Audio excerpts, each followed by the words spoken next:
करीब 19 साल से एक कर्मचारी अपना काम कर रहा था, अपना नौकरी कर रहा था और उसे हर बार एक एक्स्ट्रा काम दिया जाता था, यानी कि एक लाश उसके सामने आती थी और उसे उसको दफनाना होता था।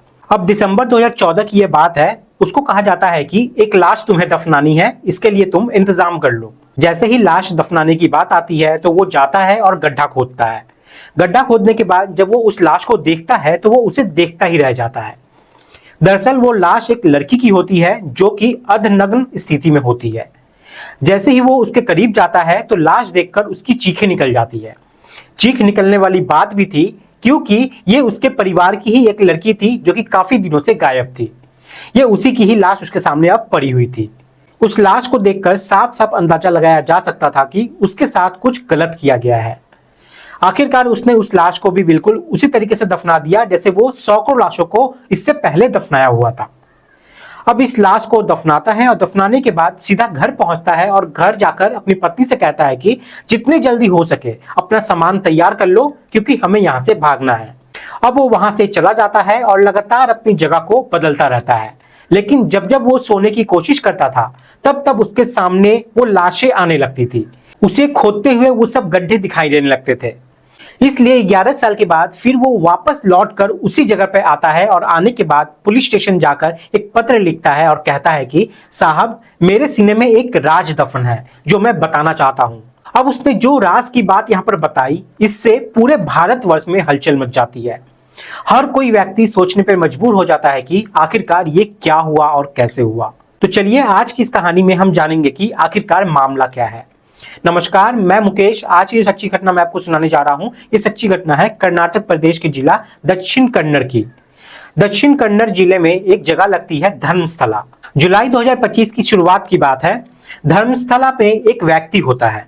उसने एक पत्र लिखा जिले के एसपी के नाम, और पत्र लिखने के बाद उसने कहा कि साल 1995 की बात है। धर्मस्थला के पास जो गांव है वहां पर कर्नाटक का धार्मिक स्थल है जो कि बहुत ही प्रमुख है, जहां पर बड़ी संख्याओं में लोग आते हैं और जाते हैं। इस मंदिर का नाम है मंजुनाथेश्वर मंदिर, और वही उसी मंदिर के पास में एक नदी है जिसका नाम है नेत्रवती नदी।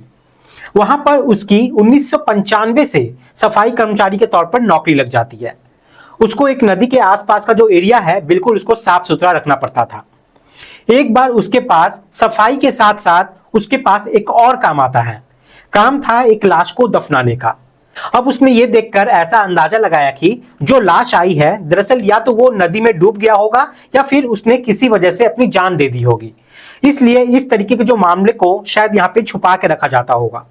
अब वो जाता है और एक गड्ढा खोदता है और लाश को वहां पे दबा देता है। अब वक्त के साथ साथ ये काम उसे अक्सर करना पड़ रहा था। अब यहाँ पे जो लाश आती थी वो ज्यादातर महिलाओं की होती थी। अब उसे ये सब काम करते करते 19 साल का समय बीत जाता है, और ये काम जब वो शुरू किया था तब लगभग वो 20 साल का हुआ करता था, और ये सब करते करते वो 40 के आसपास का हो जाता है। तब तक वहां पे वो सैकड़ों लाशों को ऑलरेडी दफना चुका था। अब वो अपने पत्र में ये भी दावा करता है कि जितनी भी लाशें आती थी उसमें ज्यादातर महिलाएं और लड़कियों के साथ गंदे और घिनौने कृत्य किए हुए होते थे। उनके गले पर, शरीरों के अलग अलग हिस्सों पे निशान बंधे हुए होते थे। अब ये सब करते करते दिसंबर 2014 में एक लाश उसी के परिवार की ही वहां पे आ जाती है जिसके साथ कुछ गलत हुआ था।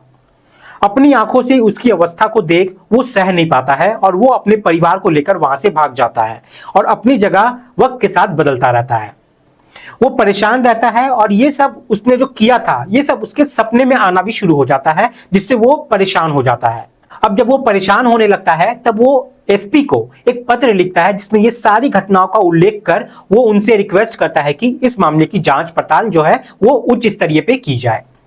पुलिस उससे पूछती है कि तुमने ये पहले क्यों नहीं बताया, तो उसने कहा कि मेरे परिवार को जान से मारने की धमकी दी गई थी, इसलिए वो साल 2014 में वहां से भाग गया था और 11 साल के बाद वो वापस लौट कर आया है और अब इस लड़ाई को वो अब लड़ना चाहता है। अब जो एसपी थे वो इस पत्र को लेते हैं और इस मामले को बहुत गंभीरता से लेते हैं। अब इस पत्र में यह भी लिखा हुआ था कि मैं इस पत्र में किसी का नाम उल्लेख नहीं कर रहा हूं, क्योंकि वो जो लोग हैं वो बहुत पावरफुल लोग हैं और जब वक्त आएगा तो मैं उन लोगों का नाम भी जरूर लूंगा, मुझे इसमें कोई दिक्कत नहीं है। अब 4 जुलाई 2025 को उस पत्र के आधार पर आखिरकार एफआईआर दर्ज कर ली जाती है। अब ये मामला सोशल मीडिया पर बहुत तेजी के साथ सुर्खियों में आने लगती है। अब जब प्रशासन पे दबाव पड़ता है तो आखिरकार कर्नाटक प्रदेश के मुख्यमंत्री को सामने आना पड़ता है और कहना पड़ता है कि इस मामले में एसआईटी का गठन किया जा रहा है। इसके लिए डीजीपी रैंक का एक ईमानदार आईपीएस ऑफिसर जिसका नाम प्रणब मोहंती होता है, उनको दिशा निर्देश दिया जाता है और कहा जाता है कि इस मामले की जांच की जाए। फिर लगभग 20 अफसरों की टीम गठित की जाती है और उनसे कहा जाता है कि इस मामले की बारीकी से खंगालने की कोशिश की जाए। अब इसके बाद 28 जुलाई 2025 को इसी व्यक्ति को नकाब पहनाकर वहां पे लेके जाया जाता है और उस नदी के आसपास जो एरिया है वहां पे उसके बताए हुए लगभग 13 जगहों को चिन्हित किया जाता है। वो वहां पे जाकर ये दावा करते हुए कहता है कि मैंने इन 13 जगहों पे अपने हाथों से सैकड़ों लाशें दफनाई हैं। अब उस एरिया की बाकायदा बैरिकेडिंग की जाती है और वहां पे पुलिस फोर्स जो है उसको तैनात कर दिया जाता है। अब उस जगह की खुदाई के लिए जेसीबी और मजदूरों का इंतजाम किया जाता है और सबसे पहले खुदाई की जाती है 29 जुलाई 2025 के दोपहर लगभग 12:30 बजे के आसपास। उस दिन बारिश भी बहुत ज्यादा तेज हो रही थी। लगभग 6 घंटे तक खुदाई का काम चलता है, लेकिन पहले दिन वहां पे कुछ ऐसा नहीं मिलता। फिर अगले दिन यानी कि 30 जुलाई 2025 को फिर से खुदाई शुरू हो जाती है। अब इस दिन जो थी उस दिन बारिश नहीं हो रही थी, इसलिए साइट नंबर 2, 3, 4, 5 इन जगह पर खुदाई एक साथ शुरू हो जाती है, लेकिन वहां भी कुछ ज्यादा खास कर नहीं मिल पाता। हालांकि एक ब्लाउज मिलता है, एक एटीएम कार्ड मिलता है और एक पैन कार्ड मिलता है। अब जांच पड़ताल करने के बाद पता चलता है कि ये पैन कार्ड और एटीएम कार्ड बेंगलुरु के रहने वाले सुरेश का होता है। अब पुलिस की टीम उसके घर पे पहुंचती है तो पता चलता है कि सुरेश की मौत हो चुकी है, लेकिन सवाल यह था कि सुरेश का एटीएम और पैन कार्ड इतनी दूर आया तो आया कैसे। घर पे उसकी मां मिलती है जो कि थोड़ी बीमार थी। वो कहती है कि 5 साल पहले उसका बेटा वहां गया हुआ था और बेटे को शराब पीने की बहुत ज्यादा लत लग गई थी।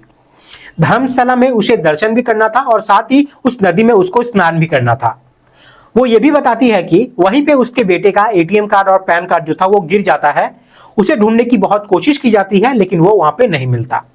अब उधर दूसरी तरफ 31 जुलाई को फिर से जेसीबी मशीन और मजदूर सब पहुंच जाते हैं और साइट नंबर 6 की खुदाई शुरू हो जाती है। अब यहाँ पे वाकई सचमुच खुदाई के दौरान कंकाल निकलने शुरू हो जाते हैं।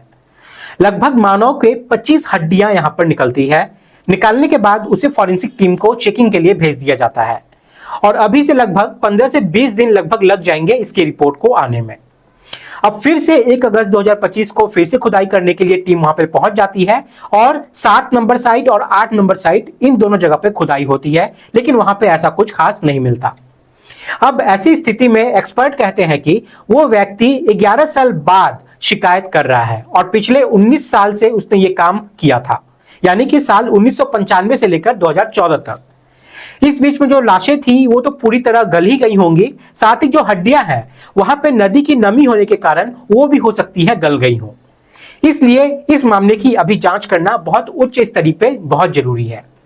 हालांकि ये भी दावा किया जा रहा है कि साइट नंबर 9, 10, 11, 12, 13 ये बहुत इंपॉर्टेंट जगह है, क्योंकि यह नदी से थोड़ा दूर की स्थिति पे है।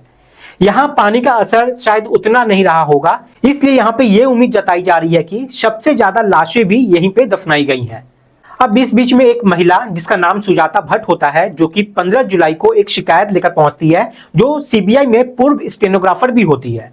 वो कहती है कि उनकी बेटी मणिपाल से मेडिकल की पढ़ाई कर रही थी, प्रथम वर्ष की छात्रा होती है और धर्मस्थला में साल 2023 में दर्शन करने के लिए जाती है। तभी उसकी बेटी अचानक से गायब हो जाती है। हालांकि उसने उस वक्त एफआईआर दर्ज करने की कोशिश भी की थी, लेकिन उसकी एफआईआर दर्ज नहीं होती है, जिसकी वजह से उसे काफी दिक्कत, काफी परेशानी होती है। उसने फिलहाल पत्र लिखकर यह भी कहा कि उसकी बेटी का जो अवशेष है उसको ढूंढने की कोशिश की जाए। दूसरी तरफ पुलिस का एक अधिकारी होता है जो फिलहाल आरटीआई एग्जीक्यूटिव होता है। वो लगातार धर्मस्थला के नजदीकी पुलिस स्टेशन में शिकायत कर रहा था। उसका दावा है कि यहाँ पे 10-20 नहीं बल्कि लगभग 500 लाशें जरूर से जरूर मिलेंगी। जब जब उसने शिकायतें की थी तब तब उस पे मानहानि का केस ठोक दिया गया था। करोड़ों रुपए के उसे नोटिस भेजे जा रहे थे। यानी कि जो भी लोग हैं इस कहानी के पीछे वो वाकई ताकतवर और पावरफुल है। ऐसे ही कर्नाटक प्रदेश के एक पूर्व डीजीपी होते हैं। वो कहते हैं कि ये वाकई अपने आप में बहुत हैरान करने वाली बात है। वो ये भी कहते हैं कि इस मामले में उच्च स्तरीय जांच होनी चाहिए। साथ ही जो पुलिस स्टेशन में 1995 या उससे पहले के जो भी अधिकारी तैनात थे, हर एक अधिकारी से यहाँ पे पूछताछ होनी चाहिए। अब आगे क्या होगा क्या नहीं ये तो जांच पड़ताल के बाद ही पता चल पाएगा, लेकिन जैसे ही उस सफाई कर्मचारी ने पत्र लिखकर अपनी पूरी कहानी बयां की, उससे पूरे भारतवर्ष में अब ये घटना चर्चा का विषय बन गया है। वहां लड़कियों का शोषण होता था, बलात्कार जैसी घटनाएं होती थी, और न केवल उनके साथ ऐसा होता था बल्कि उनकी हत्या करने के बाद उनको वहां पे दफना दिया जाता था। अब ये जो खुद सफाई कर्मचारी है ये खुद दावा कर रहा है कि उसने खुद 200 से ज्यादा शवों को वहां पे दफनाया हुआ है। अब ये कितना सच है कितना नहीं, इसकी एसआईटी जांच कर रही है और जांच पड़ताल करने के बाद ही जो सच है वो सामने आ पाएगी। दोस्तों, इस पूरी घटनाक्रम को सुनाने का उद्देश्य किसी को परेशान करना नहीं है, किसी का दिल दुखाना नहीं है, बल्कि आपको जागरूक करना है, आपको सचेत करना है। आप सब लोग अपना ख्याल रखें, सुरक्षित रहें। जय हिंद, जय भारत।